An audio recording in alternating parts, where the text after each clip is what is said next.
Statistically speaking, the United States of America is one of the most technologically connected countries, yet we are facing a crisis of loneliness. Loneliness is not about how many people you have around you. Social psychologists define loneliness as the gap between the connections that you need and the social connections that you have. It's about the quality of your connections.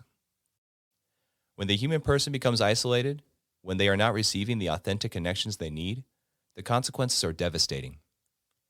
One landmark study found that the effect of lacking social connections on the average person's lifespan is equal to the impact of smoking 15 cigarettes a day. It's greater than the risk associated with obesity, excess alcohol consumption, and a lack of exercise. Another study observed 7,000 people of various backgrounds over the course of 9 years. The results showed that people who were disconnected from others, who did not have healthy relationships, were 3 times more likely to die during the 9-year study than people with strong social ties. A former Surgeon General of the United States reported that when visiting communities across the country and asking, "How can I help?" what he heard over and over were stories of loneliness. People wouldn't say, "I'm lonely," but they would say things like, "I feel like I'm carrying this entire load all by myself. I feel like if I disappeared tomorrow, nobody would even care. I feel like I'm invisible."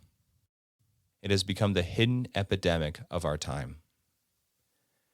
So if the manifestations of loneliness are greatly affecting society at large, now let's imagine for a second the members of our communities who are homeless, those who go largely unseen, unknown, and unloved.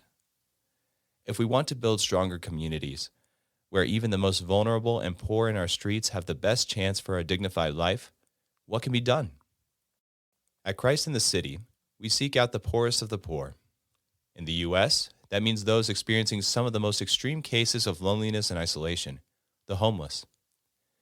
We know the only way we can address this poverty of loneliness so prevalent in our culture is if we're able to talk to each other. Healing for our homeless friends and our society at large doesn't happen without relationship. That's why we form missionaries and communities nationwide to meet the homeless in friendship. Christ in the City missionaries walk the same streets in the city several times per week, all year long.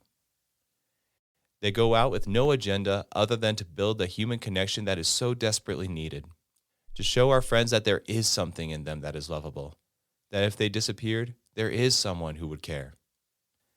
But how does someone become convinced that they are worthy of love and connection? It begins by asking someone their name and remembering it next time we see them. We approach people with a willingness to listen and to be ourselves, not focusing on getting something from the other or fixing their problems. This catches many of the homeless off guard at first, but in time, trust is built, and the missionary's pure intention is disarming. It's the relationship that opens the door, doors that may have been closed for a long time.